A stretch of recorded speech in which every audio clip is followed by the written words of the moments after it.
The alarm on my bridge screamed before I even had my boots on the deck, and I knew, in that first breath, that something had gone wrong far sooner than it should have. My name is Vex Oran, Fleet Marshal of the 3rd Armada of the Krindar Dominion, and until that moment, I had never lost a single ship on the first day of any campaign in my entire career. 200 warships stretched behind me, in perfect formation, hanging silently above a small blue world called Earth, and I was already counting the minutes until its surrender. I had done this 11 times before. 11 worlds had bent their knee to the Dominion because of decisions I made from this chair. I trusted the process. I trusted the numbers, the reports, the quiet certainty that came from 4,000 years of unbroken victory. Nothing about this campaign should have been different. Our scouts had studied Earth for 3 full cycles before I was given command. Their conclusion was simple, and it sat in my mind like a fact carved into stone. Pre-flight civilization, no shield network, no known energy weapons, a world still arguing with itself over borders and language, while satellites drifted lazily above their heads, doing nothing more advanced than beaming down pictures and voices. "Marshal, we are in stable orbit," said Darakel, my second in command, standing at my shoulder with a data slate glowing faintly blue in her hand. She had flown with me since my 3rd campaign and had never once seen me hesitate before an operation. She did not expect me to hesitate now. "Send the standard message," I told her. "Give them the chance to kneel before we have to make them." It was custom. It was almost theater. Every world we had ever taken received the same broadcast, translated instantly into whatever primitive tongues their planet still used. "Surrender your weapons. Surrender your command structures. No further conflict will follow if you comply." It had worked on stubborn worlds with far more advanced defenses than this one. I expected panic. I expected scrambling fighters, frightened radio chatter, perhaps a foolish attempt to fire outdated missiles into space, where they would burn up long before reaching us. Instead, there was silence. Not confused silence, not frightened silence. A flat, empty, listening kind of silence that made the hair on the back of my neck rise, though I told myself it meant nothing at all. "No response," said Miran Tosk, our communications officer, glancing back at me with visible confusion. "No military channels active, no emergency broadcasts, nothing." "Perhaps they are afraid," Dara offered. I nodded slowly, though something in my chest disagreed with her before my mind caught up. I had seen fear before. Fear was loud. Fear scrambled ships into the sky in disorganized clusters, desperate and doomed. Fear filled radio waves with static and screaming orders. This was not that. This was the quiet of a world that was not reacting at all, as though our arrival meant nothing to it. I dismissed the feeling. I had a reputation to protect, and an empire waiting for results, and results did not come from indulging quiet unease on the bridge of my own flagship. "Bring up the scan of their moon," I ordered. "Let us see what defenses they have hidden, if any." The image bloomed across the main display, grainy at first, then sharpening into clarity. Their moon was a scarred gray ball, exactly as our earlier scouting reports described it. Around it, and scattered further out into the space between the moon and their homeworld, drifted an enormous uneven field of debris, rocks, broken metal, old dead satellites tumbling end over end, the kind of leftover clutter that every young civilization scatters carelessly around its planet before it learns better. "Debris field," Dara confirmed, reading from her slate. "Matches previous scouting data almost exactly. Nothing weaponized. Nothing with power signatures." I allowed myself the smallest measure of relief. This matched what we had been told. This matched everything I had built my confidence upon. "Then let us not waste more time on ceremony," I said. "Target that small station near their equator, the one broadcasting weather signals. A show of strength, nothing more. Let them see what refusal costs." It was meant to be simple, a demonstration, something to shake them out of their strange, stubborn silence and force a response, any response, so that the true work of conquest could begin. I had done this before, on worlds that pretended not to notice us, and it always worked. Within seconds of a single small strike, their leaders would be on every channel, offering whatever we asked for. "Firing," said our weapons officer, a steady young man named Corin Ash, and I watched the thin blue line of our first strike streak downward through the atmosphere toward its target. It never landed. The strike simply stopped, mid-flight, as though it had struck an invisible wall none of our instruments had detected. There was no explosion, no flare of impact. It was there, and then it was gone, absorbed into nothing, as if space itself had quietly closed a hand around it. The bridge went silent again, but this time it was our silence, and it was far less comfortable than theirs. "Report," I said, keeping my voice level, though something cold was beginning to move through my stomach. "I do not understand it, Marshal," Corin said, staring at his console. "The strike simply ended. No detonation, no debris. It is as though it was never fired at all." I looked back at the debris field surrounding their moon, the one our scans insisted was nothing more than harmless clutter, and for the first time since arriving in this system, a question rose in my mind that I did not like at all. What if it was never debris to begin with? I pushed the thought away. 4,000 years of conquest had taught me that hesitation was more dangerous than any enemy weapon. I had a fleet of 200 warships and a planet below me that had not fired a single shot in its own defense. Whatever strange trick had swallowed our first strike, it was a trick, nothing more, some clever piece of primitive technology meant to unsettle us. I would not be unsettled. "Increase our scanning resolution on that debris field," I ordered. "I want to know exactly what is out there before we proceed further." Dara relayed the order, and for a long moment the bridge filled with the soft hum of instruments working, gathering data, searching for answers among the tumbling wreckage that surrounded this quiet, watching planet. "Marshal," Miran said slowly, her voice tightening in a way I had never heard from her before. "Some of these fragments are moving in patterns. Small corrections, course adjustments. That is not how debris behaves." I felt my pulse quicken, though outwardly I kept my composure, because a fleet marshal does not show unease in front of his own crew, not even when unease is exactly what he feels. "Define patterns," I said. "They are matching our position," she answered, "all of them, at once." The silence that followed was different from any silence I had known before in my long career. It was the silence of a trap closing, quietly, patiently, exactly as its makers had always intended, and somewhere deep inside myself, beneath 4,000 years of confidence built by my empire, a single thought finally broke through with terrible clarity. We had not arrived to conquer a defenseless world. We had arrived to wake something up. I turned to Dara, and for the first time since we had entered this system, I saw a flicker of doubt cross her face as well. She had always been the steady one, the officer who never let worry show, but even she could not hide it now. "Pull our forward ships back to a defensive spacing," I said, keeping my tone measured, though every instinct I had built over 4,000 years of service was telling me to leave this system entirely. Slowly, no sudden movements. I want eyes on every fragment in that field before we make another decision.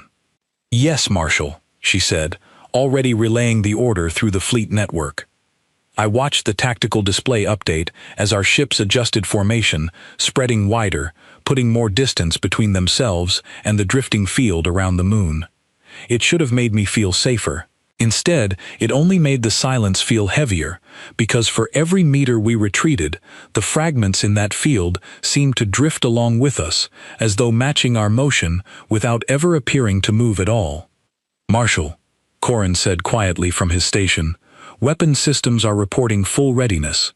Should I prepare a wider strike pattern against the field itself, just to clear a path?" I hesitated. It would have been the simple answer, the aggressive answer, the kind of order I had given without a second thought on 10 other worlds. But something about the way our first strike had simply vanished, swallowed without so much as a flash of light, told me that firing blindly into that field might not clear anything at all. It might only tell whatever was out there that we understood we were afraid. "Hold," I said. "No further strikes until I understand what we are facing." Miran turned from her console. Sweat had begun to form along her brow, despite the climate control humming steadily around us. "Marshal, I am picking up something strange in the pattern of their movement. It is not random. It is not simple debris drift. It looks almost like counting." "Counting what?" I asked. "Us," she said. "Every ship, every position. It is tracking all 200 vessels individually."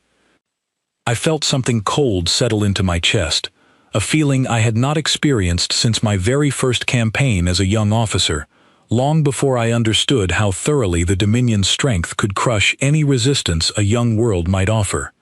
Back then, fear had been an old companion of mine, something I believed I had long since outgrown. It seemed fear had simply been waiting for the right moment to return. "Bring up a full sensor sweep of the entire system," I ordered. "I want satellite positions, orbital paths, every scrap of technology this planet has ever placed above its own atmosphere. If they built something out there, I want to know exactly how far it reaches." The report that followed took only moments to compile, yet it felt like an eternity as I waited, watching numbers scroll across the display, watching my crew exchange glances they thought I did not notice. When the data finally resolved into a complete picture, I understood, with a clarity that turned my stomach cold, that what we had assumed was scattered debris, extended not just around their moon, but through their entire orbital shell, quietly threaded between old satellites and forgotten scraps of metal that no one had ever bothered to clear away. It was not clutter. It had never been clutter. It was infrastructure, disguised as neglect, patient and unmoving for who knew how many years, waiting for a fleet exactly like mine to sail confidently into its reach. "Marshal," Dara said quietly, her voice barely above a whisper now. "Orders?" I looked out at the calm blue curve of the planet beneath us, utterly unaware, or perhaps utterly indifferent, to the storm of anxiety now gripping every soul on my bridge. 4,000 years of conquest had taught me many things, but nothing had prepared me for a world that greeted an invading armada not with panic, but with silence, patience, and something far colder than fear. "Hold position," I said at last, "and pray to whatever gods still listen to men like us, that we have not already made a mistake too large to undo." The order to hold position did nothing to slow the tightness building in my chest. I stood at the center of my bridge, watching 200 ships hang motionless above a world that refused to behave the way every conquered world before it had behaved, and I found myself, for the first time in longer than I could remember, uncertain of what to do next. "Marshal, communications from Home Fleet Command," Miran said. "They are requesting a status update. They want confirmation of surrender terms." I almost laughed at the request, though nothing about our situation felt remotely humorous. Surrender terms. As if this world had done anything except sit quietly beneath us, watching, waiting, saying nothing at all. "Tell them we are conducting a full assessment before proceeding," I said. Nothing more. Dara stepped closer to my side, lowering her voice so only I could hear her. "Marshal, if we report hesitation, the Council will question your judgment. You know how they are about delays." "I would rather face the Council's questions than lead this fleet into something none of us understand," I said. 4,000 years of victories has taught me one truth above all others. The moment you assume you already know your enemy completely is the moment your enemy proves you wrong. She said nothing, but I saw agreement settle into her expression, quiet and reluctant. I turned my attention back to the tactical display, studying the faint outlines of thousands upon thousands of small fragments scattered through Earth's orbital shell. Each one alone looked harmless, a piece of broken metal drifting lazily through the emptiness of space. Together, spread across such a vast distance, they formed something far larger than the sum of their parts, though I still could not say exactly what that something was. "Corin," I said, "run a passive scan only. No active pings. No attempts at communication with those fragments. I do not want to give them any reason to notice us more than they already have." "Understood, Marshal," he replied, his hands moving carefully across his console. The results came slowly this time, cautious and deliberate, exactly as I had ordered. What emerged was a picture more unsettling than anything I had imagined. The fragments were not simply scattered evenly through orbit. They followed subtle lines, patterns that repeated at regular intervals, forming shapes too precise to be accidental. It was as though someone had drawn an enormous, invisible lattice around the entire planet, using broken metal and dead satellites as its only visible threads. "It looks almost architectural," Dara murmured, studying the pattern over my shoulder. "Or defensive," I said quietly. For a long moment, none of us spoke. The bridge hummed with the quiet sounds of instruments working, sensors sweeping, ships holding their careful, motionless vigil above a planet that had not fired a single visible weapon at us, yet somehow felt more dangerous with every passing minute than any battlefield I had ever faced. "Marshal," Miran said suddenly, her voice tight, "I am picking up a transmission. It is not addressed to us. It appears to be internal, planetary, some kind of automated broadcast. Translate it," I ordered. She worked quickly, her fingers dancing across her console as our translation systems processed the signal. When the words finally scrolled across her display, she read them aloud, her voice trembling slightly despite her effort to remain composed. "System status, nominal. Monitoring array active. No further instructions required at this time." The words hit me harder than any weapon could have. Monitoring array. Not a defense grid preparing to fire. Not a military network scrambling to respond to invaders. A monitoring array, calmly reporting that it required no further instructions, as though our presence, our entire armada, was nothing more than an event already accounted for, already understood, already handled by something that had been waiting far longer than we had existed in this system. "Marshal," Dara said, her voice barely above a whisper, "what if this was never about defending their planet at all? What if we are not facing soldiers, but a system built specifically to wait for something exactly like us?" I did not answer her immediately. My mind raced backward through everything our scouts had reported before this campaign began, searching for any warning sign we might have missed, any detail that should have told us this world was something other than what it appeared to be. I found nothing. Every report had described exactly what we saw with our own eyes upon arrival. A quiet world, simple technology, no visible defenses. And yet here we were, hanging motionless above it, held in place not by fear of retaliation, but by the growing understanding that we had already been studied, measured and accounted for long before our fleet ever entered this system. "Bring up a full diagnostic on our own ships," I said suddenly, a new and colder thought forming in my mind. "I want every system checked. Engines, shields, weapons, everything." "Marshal?" Corin asked, clearly confused by the sudden shift in focus. "If they have been watching us this closely," I said, "I want to know whether they have found a way to watch us from the inside as well." The diagnostic began immediately, spreading across every vessel in our formation, gathering reports from systems that had operated flawlessly since the moment we entered this galaxy quadrant. For several long minutes, nothing unusual appeared.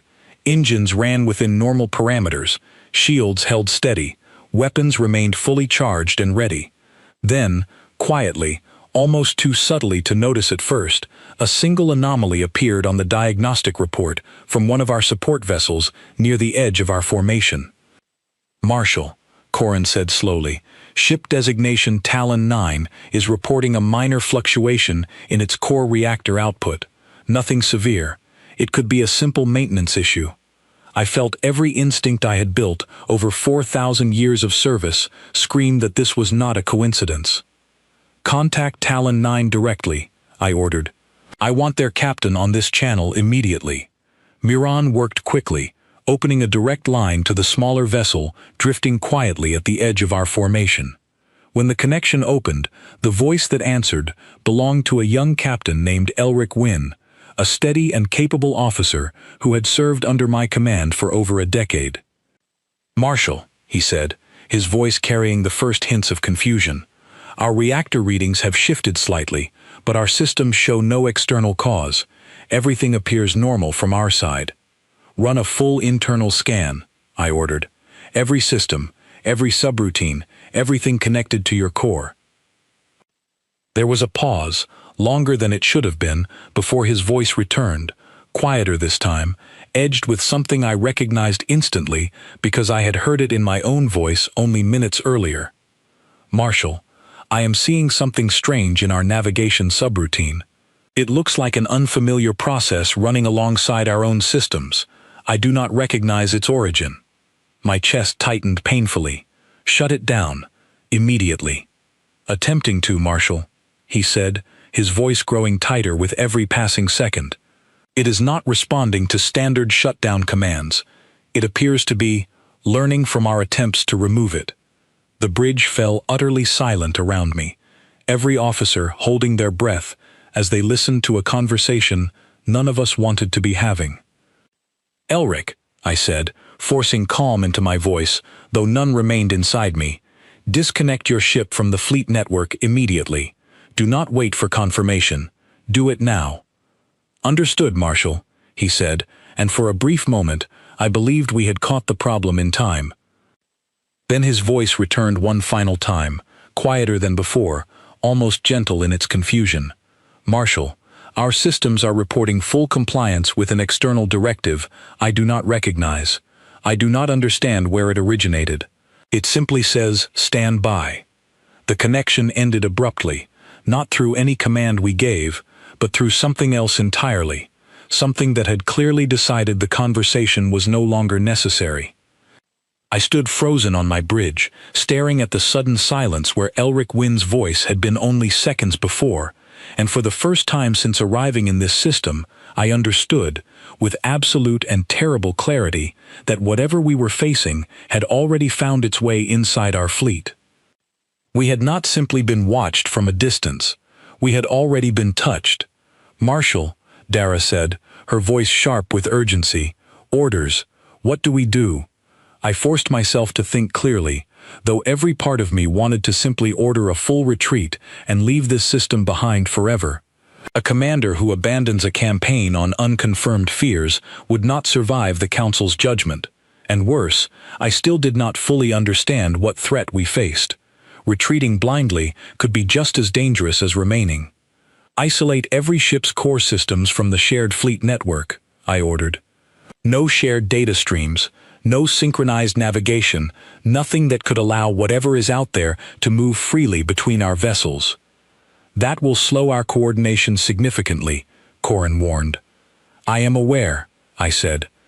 "I would rather move slowly and remain in control of my own ships than move quickly while something else decides our fate for us." The orders spread through the fleet, and I watched as, one by one, our ships began disconnecting from the shared network that had allowed us to move as a single, coordinated force for centuries. It felt like severing my own limbs, watching 200 vessels fall back into individual, isolated operation, but I trusted the decision even as unease gnawed quietly at the edges of my mind. "Marshal," Miran said after several tense minutes had passed, "Talon 9 has gone dark. No response on any channel. Their transponder signal has also stopped broadcasting." I closed my eyes briefly, absorbing the weight of what that meant. An entire crew, silent, somewhere in the space around us, and I had no way of knowing whether they were simply cut off from communication or whether something far worse had already happened to them.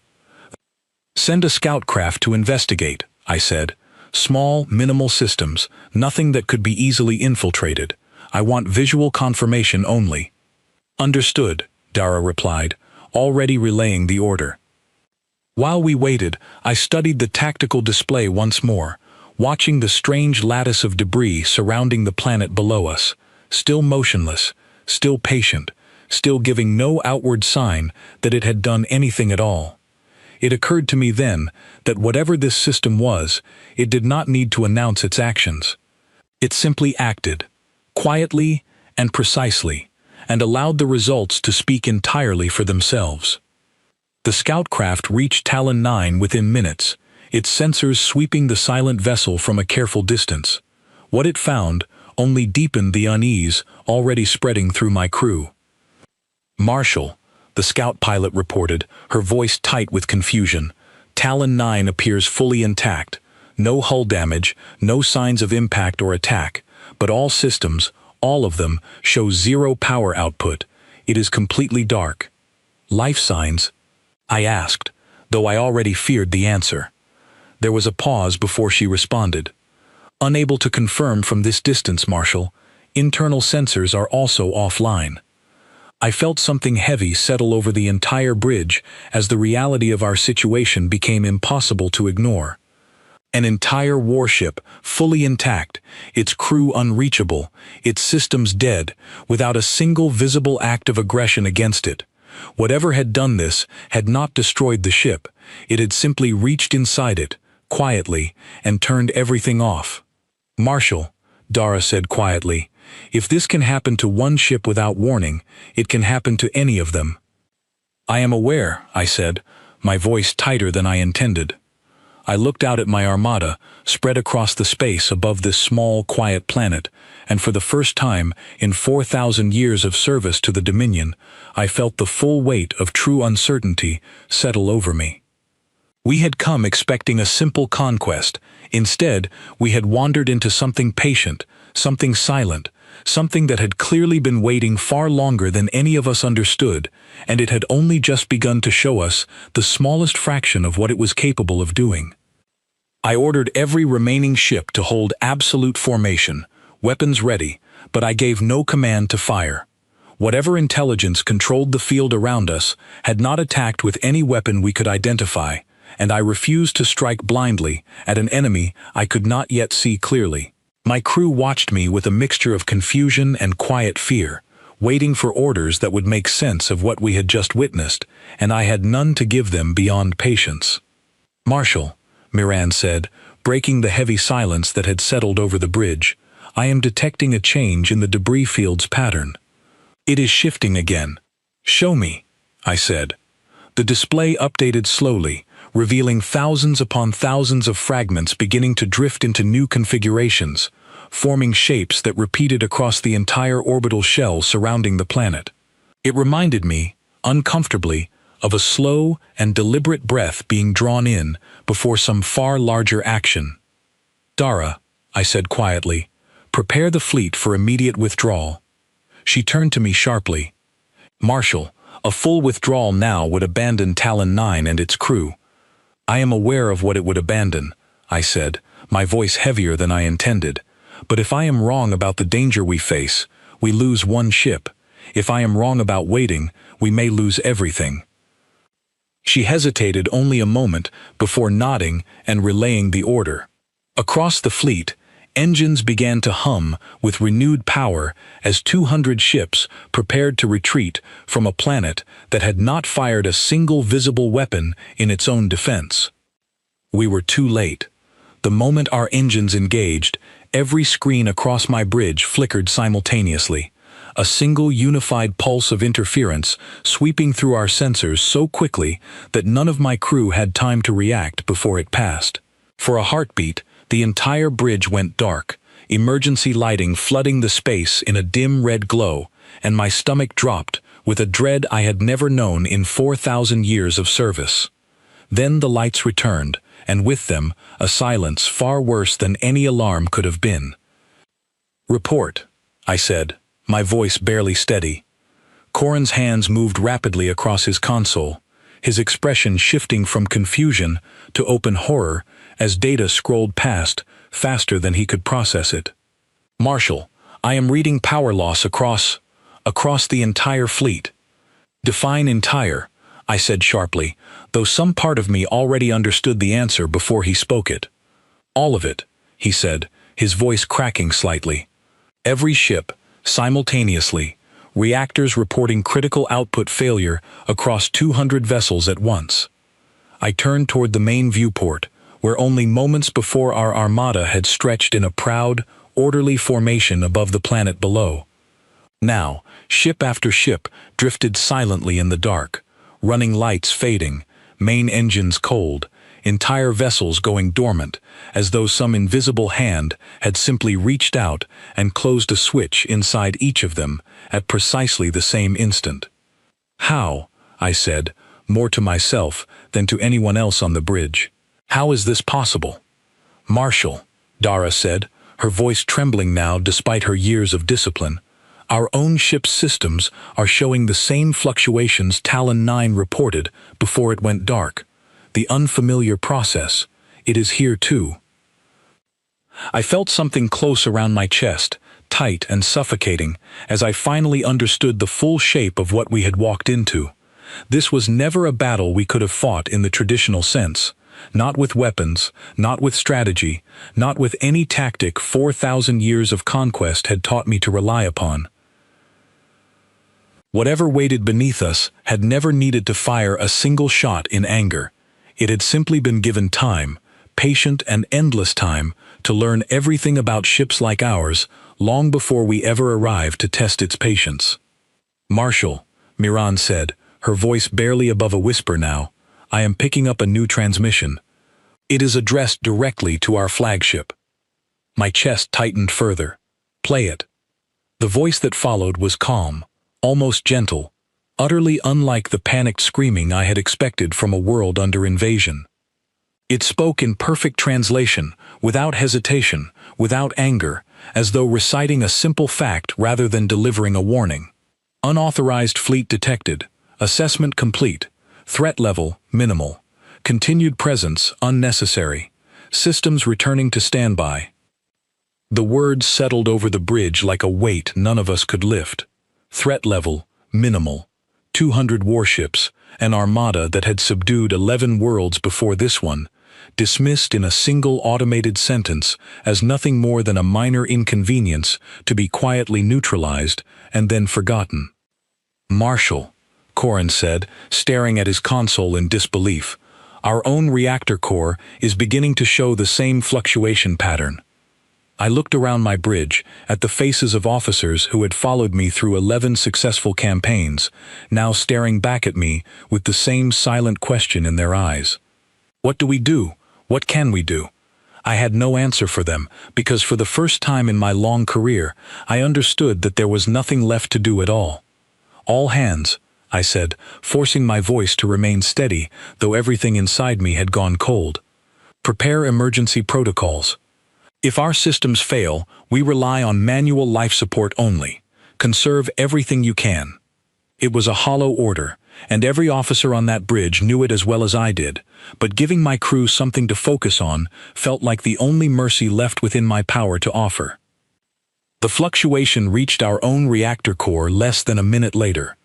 I felt it before Corrin even announced it, a subtle change in the hum of the ship beneath my feet, a vibration that had remained constant since the moment we left our home system, now shifting into something unfamiliar and wrong.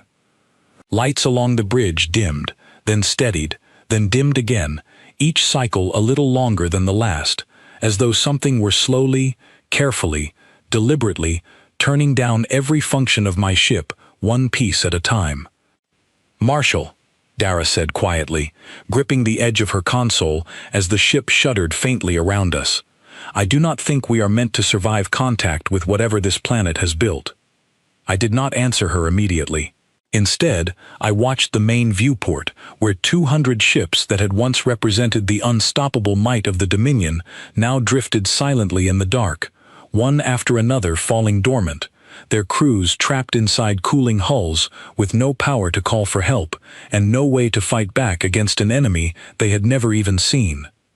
Through the viewport, past the darkened shapes of my own fleet, the planet below continued its slow, silent rotation, utterly indifferent to the quiet disaster unfolding in the space above it. No fighters had risen to meet us. No missiles had streaked upward in defense. No visible weapon had ever been fired in humanity's name. They had never needed to fight us directly at all.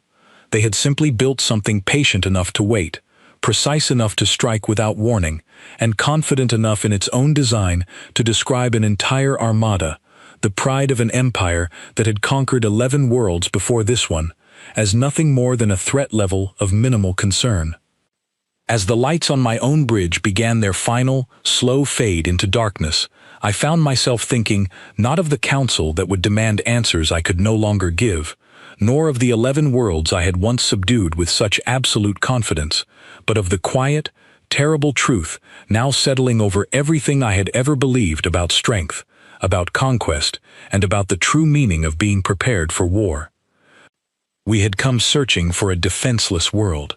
We had found something far older, far quieter, and far more patient than we ever imagined possible, something that had been waiting in silence long before we arrived, and would likely remain waiting long after we were gone. "Marshal," Corin said, his voice barely holding together, "backup power reserves are still functioning, but at this rate of decline, we have perhaps 20 minutes before they fail as well." 20 minutes. I turned the number over in my mind, trying to find some plan, some strategy, some remaining option that 4,000 years of training could offer me in a situation none of it had ever prepared me for. There was nothing. Every tactic I had ever relied upon assumed an enemy that fought the way we fought, with visible weapons, with fleets that could be measured and countered, with strategies that could be studied and outmaneuvered. This was not that. This was something else entirely, something that had simply reached across the emptiness of space and turned off 200 warships as easily as a hand might turn off a single light. "Marshal," Dora said, her voice quieter now, almost gentle, as though speaking to me the way one might speak to someone who had just received terrible news. "Is there anything left we can do?" I looked at her for a long moment, and I found myself unable to offer the confident reassurance that had always come so easily to me before. "I do not know," I admitted, and the words felt strange leaving my mouth, foreign, in a way that unsettled me almost as much as the failing lights around us. "I have never faced an enemy I could not see, could not measure, and could not fight in return." Miran's voice broke through the heavy silence that followed. "Marshal, I am still monitoring the transmission from the planet. There have been no further messages since the first one. No threats, no demands. It simply said, 'Threat level minimal,' and then went quiet again. As though we are no longer worth its attention," I said softly. The realization settled over me slowly, spreading through my chest like something cold and final. We had arrived, expecting to face desperate resistance from a primitive world, and instead, we had encountered something that viewed our entire armada with the same mild indifference one might show toward an insect wandering too close to a lit window. Not hatred, not fear, simply a quiet mechanical assessment followed by an equally quiet response, delivered without malice, because malice would have required us to matter enough to earn it. I thought of the 11 worlds I had subdued before this one, of the confidence I had carried into every campaign since my earliest days as a young officer, certain that the Dominion's strength was simply beyond question.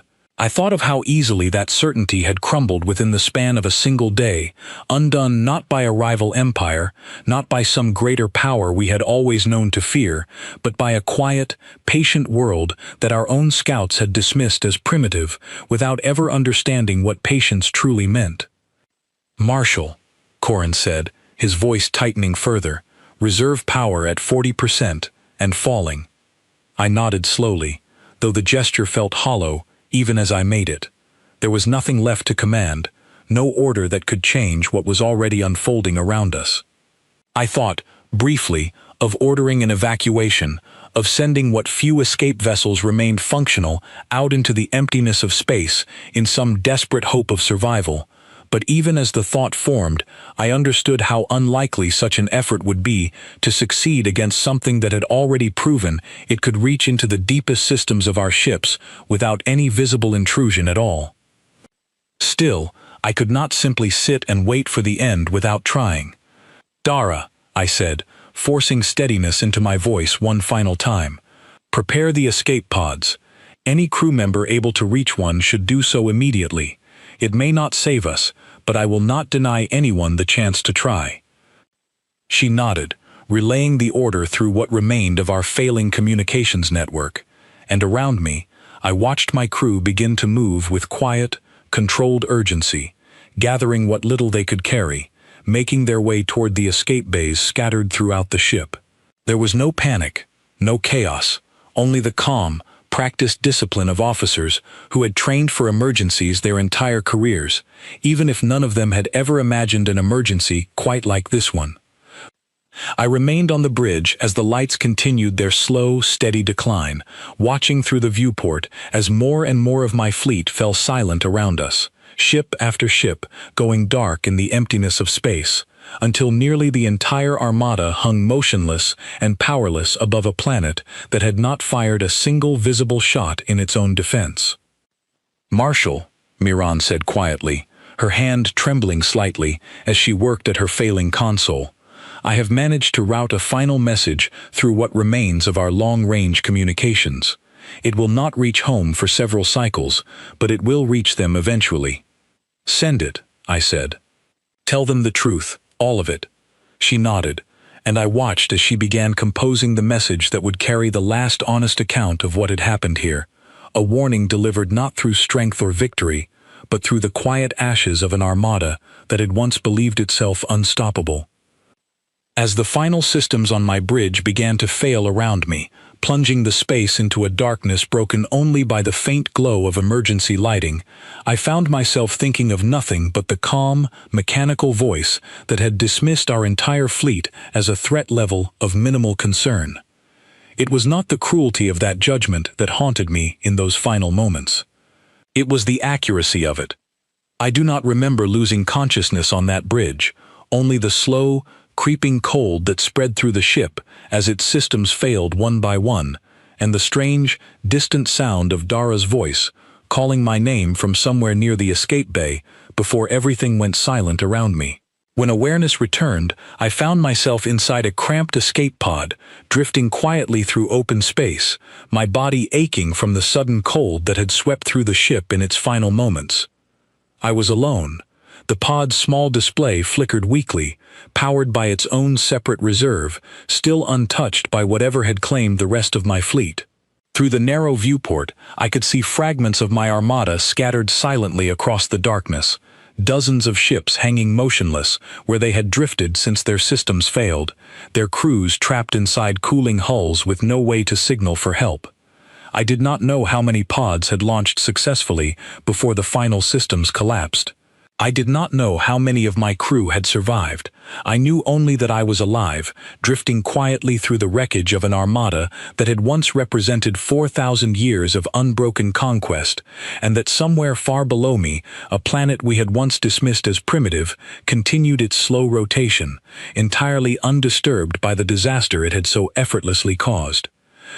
For a long while, I simply floated in silence, letting the weight of what had happened settle fully into my mind. I thought of Elric Wynn, the young captain of Talon 9, whose final words had described an external directive he could not identify, calmly instructing his ship to stand by. I thought of the countless officers who had served under my command, trusting my judgment, trusting the reports our scouts had gathered, trusting an empire that had never once prepared them for an enemy who did not fight the way every enemy before it had fought.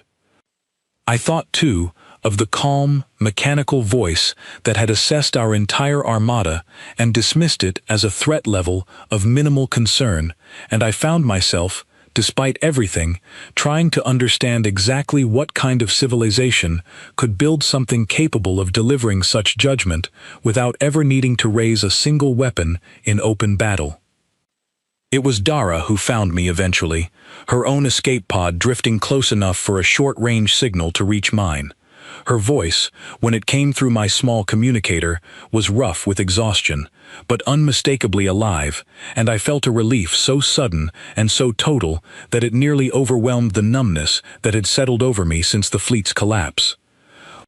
"Marshal," she said, "I have counted 11 pods so far, including our own. I do not know how many more launched before communications failed." 11. Out of an Armada that had carried thousands of crew members across 200 ships, 11 pods had managed to escape before the end.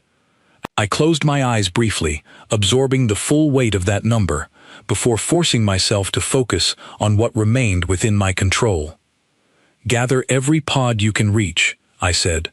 "We need to compare what we know, and we need to decide what happens next." Over the following hours, our small cluster of escape pods drew together, forming a fragile, silent gathering far from the darkened hulls of our former fleet. Miran had survived as well, along with Korin, though his voice carried a hollow exhaustion I had never heard from him before. Together, piece by piece, we began to reconstruct exactly what had happened, though understanding it fully remained far beyond our reach. "It was never a weapon in the way we understood weapons," Korin said quietly, his voice carrying through the shared communication channel linking our small group of survivors. "It did not destroy our ships, it simply reached inside them and turned them off, one system at a time, as though our entire fleet were nothing more than a collection of devices waiting to be shut down." "How is that possible?" Miran asked, though none of us had an answer to offer her. I thought back to the calm, patient silence that had greeted our arrival, the strange stillness that I had mistaken, however briefly, for fear or confusion. It had never been either. It had been the quiet confidence of a system that already understood exactly what it was dealing with, long before we ever understood what we were dealing with in return. "I believe," I said slowly, choosing my words with care, "that we were never facing a fleet at all. We were facing an infrastructure, something built over who knows how many years, disguised as neglect and clutter, waiting patiently for exactly the kind of arrogance we carried into this system." "Arrogance," Dara repeated softly, though there was no accusation in her tone, only quiet agreement. "We assumed a quiet world meant a defenseless one," I continued. "We assumed silence meant fear. We never once considered that silence might simply mean patience, and that patience, given enough time, could become something far more dangerous than any weapon we had ever faced before." None of us spoke for a long while after that, each of us absorbing the full weight of what our own assumptions had cost us. I thought of the council back home, of the reports I would need to send, of the 11 worlds I had once subdued through strength and confidence. Worlds that had never possessed anything close to what this quiet, unassuming planet had built in silence over however many years it had taken to prepare for a moment exactly like this one. "Marshal," Korin said eventually, his voice quieter now, almost hesitant, "what do we tell the council? What do we tell them we encountered?" I considered the question carefully before answering. 4,000 years of conquest had taught me many things, but nothing had prepared me for an enemy who never needed to raise a weapon to defeat us, an enemy whose entire strategy relied not on aggression, but on patience, precision, and an unwavering confidence that time itself would eventually deliver exactly the kind of overconfident invader they had clearly been waiting for. "We tell them the truth," I said finally, "that we found a world we believed to be primitive, and that primitive world dismantled an entire armada without firing a single visible weapon in its own defense. We tell them that whatever we encountered was never simply a planet to be conquered. It was something far older, far more patient, and far more dangerous than anything the Dominion has faced in 4,000 years of expansion." "They will not believe it," Miran said quietly. "They will have no choice," I said, "once they see the wreckage we have left behind, and once they realize that not a single ship among our entire armada managed to fire a shot that landed, nor suffered a single visible mark of aggression in return. We were defeated not through violence, but through a silence so complete and so total that we never understood we were already beaten before we ever arrived." As our small cluster of survivors drifted quietly through the emptiness of space, far from the darkened remains of the fleet I had once commanded with absolute confidence, I found myself staring back toward the small, quiet planet still visible in the distance, utterly unbothered by the disaster it had so effortlessly caused. Whatever intelligence guided that world's defenses had not needed to destroy us out of anger, nor conquer us out of ambition. It had simply assessed us, calmly and precisely, and delivered exactly the judgment we deserved. Threat level, minimal. I understood now, with a clarity that would remain with me for whatever remained of my career, that those words had never been an insult. They had simply been the truth. "Marshal," Dara said after a long silence, her voice carrying a weight I had never heard from her before, "do you think they will send another fleet? A larger one, perhaps? Better prepared than we were?" I considered the question for a long moment, watching the small, distant curve of the planet through the narrow viewport of my pod. "I do not know what the Council will decide," I said honestly. "But I know this. Whatever we send next, it will need to understand something we never understood ourselves. Strength is not always visible. Sometimes the most dangerous defense a world can build is the one that never announces itself at all. And if they do not listen," Corrin said quietly, "if they send another armada believing our defeat was simply misfortune or poor judgment on your part, then they will learn the same lesson we learned," I said, "only they will learn it without the benefit of our warning to guide them first." Miran's voice returned then, softer than before, almost thoughtful. "Marshal, do you think they know we survived? The ones on that planet, do you think they are even aware that a handful of pods escaped their judgment?" I looked out at the quiet planet once more, drifting peacefully below us, as though nothing at all had happened in the space above its surface. "I suspect," I said slowly, "that they know precisely how many of us survived, precisely where each of our pods now drifts, and precisely how long it will take before help arrives to recover us. I suspect they have known everything about us since the moment we first entered this system, long before we ever noticed anything unusual at all." No one spoke after that.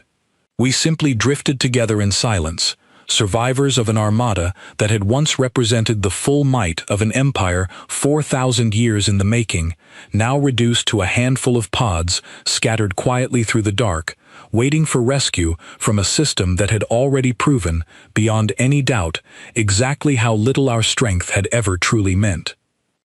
Rescue did not come quickly. We drifted for what felt like an eternity, rationing what little air and water our small pods carried, taking turns resting, while others monitored the faint, dying signals still reaching us from the scattered wreckage of our fleet. I used the time to compose the report I knew I would eventually need to deliver, though every version I drafted in my mind felt inadequate against the sheer scale of what we had witnessed. It was Miran who first detected the approaching rescue vessel, a smaller scout ship dispatched from a nearby outpost once our final distress signal had finally reached beyond this system. Its arrival brought no triumph, no relief beyond simple survival, only the quiet, heavy knowledge that we now carried the burden of explaining a defeat unlike any the Dominion had ever suffered before.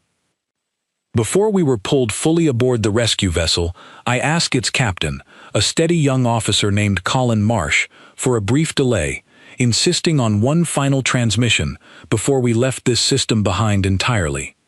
He granted the request without argument, perhaps sensing from the exhaustion in my voice that this was not a task I intended to abandon.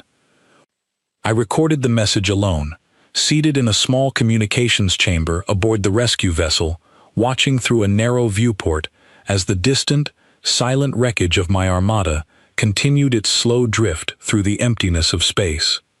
I chose my words carefully, knowing they would eventually reach the Council, and knowing, too, that whatever judgment followed would shape the fate of every future decision the Dominion made regarding this quiet, unassuming world. "This is Fleet Marshal Vex Oran," I began, my voice steadier than I expected it to be, recording this message as one of only a small number of survivors from the Third Armada's campaign against the world-designated Earth.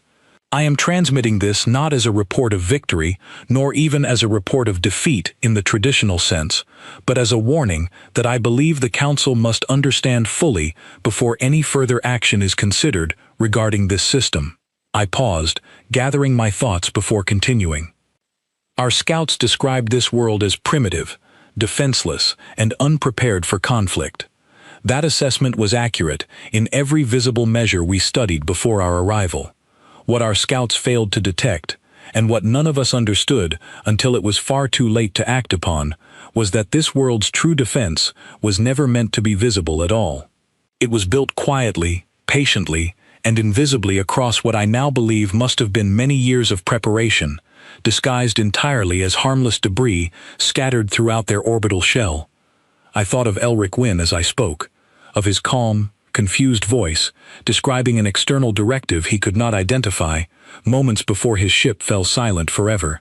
I thought of the 200 vessels that had once represented the pride of an empire, 4,000 years in the making, now drifting dark and powerless above a planet that had not fired a single visible weapon in its own defense. This world did not destroy our fleet through violence, I continued. It disabled us entirely, ship by ship, system by system, without ever requiring a single weapon capable of physical destruction. It reached into our own technology, quietly and precisely, and simply turned it off, as though our entire armada were nothing more than a collection of devices awaiting deactivation. I do not know the full extent of what this world has built, nor do I fully understand how such a system could operate with such precision across so many vessels simultaneously. What I do know is this: whatever intelligence guides this world's defenses assessed our entire fleet, all 200 ships, and delivered a single, calm judgment in response. Threat level: minimal. I paused again, allowing the weight of those words to settle fully before continuing. I do not offer this warning out of fear alone, though fear is certainly present in everything I have witnessed here. I offer it because I believe any future action against this world, without a complete understanding of what we now know, would result in a defeat far greater than the one we have already suffered. This is not a world that requires our aggression to notice us.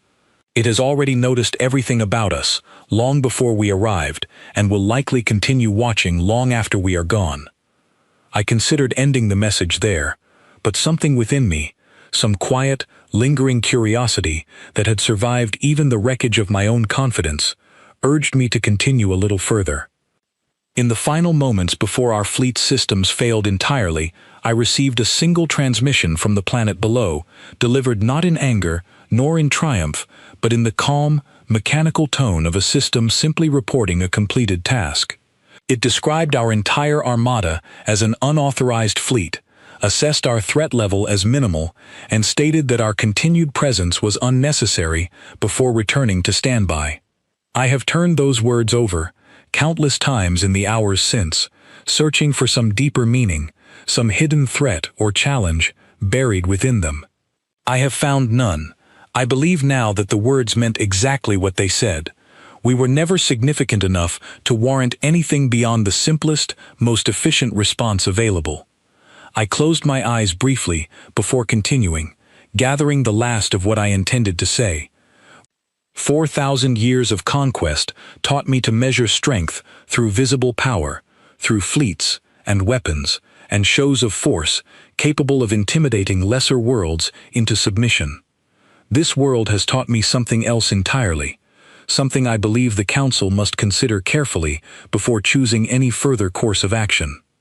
True strength does not always require display. Sometimes the most dangerous defense a civilization can build is the one that remains hidden until the precise moment it becomes necessary, and by then, it is already far too late for those who underestimated it to change their fate. I ended the recording there, transmitting it immediately before I could second-guess the honesty of every word within it. Whatever judgment followed from the Council, I had given them the clearest account I could offer of what we had truly encountered, stripped of any attempt to soften the scale of our failure or protect my own reputation from the consequences of what had happened under my command. As the rescue vessel finally carried us away from that quiet, patient system, I found myself watching through the rear viewport until the small blue curve of the planet disappeared entirely from view, swallowed by the vast darkness surrounding it. Somewhere behind us, the wreckage of an armada that had once represented the unbreakable strength of an empire 4,000 years in the making continued its slow, silent drift, a permanent monument to the cost of assuming too much about an enemy we had never truly understood. I thought, in those final quiet moments, of the 11 worlds I had subdued before this one, of the confidence I had carried into every campaign since my earliest days as a young officer, certain that strength alone would always be enough to secure victory. I understood now, with a clarity that would remain with me for whatever remained of my life, that strength without understanding was nothing more than an invitation for a patient enemy to demonstrate exactly how little that strength had ever truly meant. Somewhere far behind us, on a small, quiet world that had never needed to raise a single visible weapon to defend itself, life continued exactly as it had before our arrival. No celebration marked our defeat. No triumphant broadcast declared victory over the invaders who had come seeking easy conquest. There was only silence, patient and unbothered, the same silence that had greeted our arrival in the first place, now settling once more over a world that had proven, beyond any possible argument, that it had never needed anything from us at all beyond the simple, quiet confirmation that its defenses, however invisible, remained exactly as effective as they had always been designed to be. I do not know what the Council will decide once they receive my report. I do not know whether they will heed the warning I have offered, or whether pride will drive them to send another fleet, larger and more confident, believing our defeat to be nothing more than an unfortunate accident rather than the clear and deliberate result of a civilization we never understood at all. What I do know is this: whatever world lies beneath that quiet, drifting field of debris, it is not the primitive, defenseless target our scouts once described. It is something patient, something precise, and something far more dangerous than any enemy the Dominion has faced across 4,000 years of expansion. We came searching for a world too weak to resist us. We found instead a silence that had been waiting the entire time, patient and complete, for exactly the kind of arrogance we carried so confidently into its reach. And in the space of a few short hours, that silence taught an empire built across 4,000 years of conquest a lesson it will not soon forget. Some wars are won through strength. This one was won simply by waiting.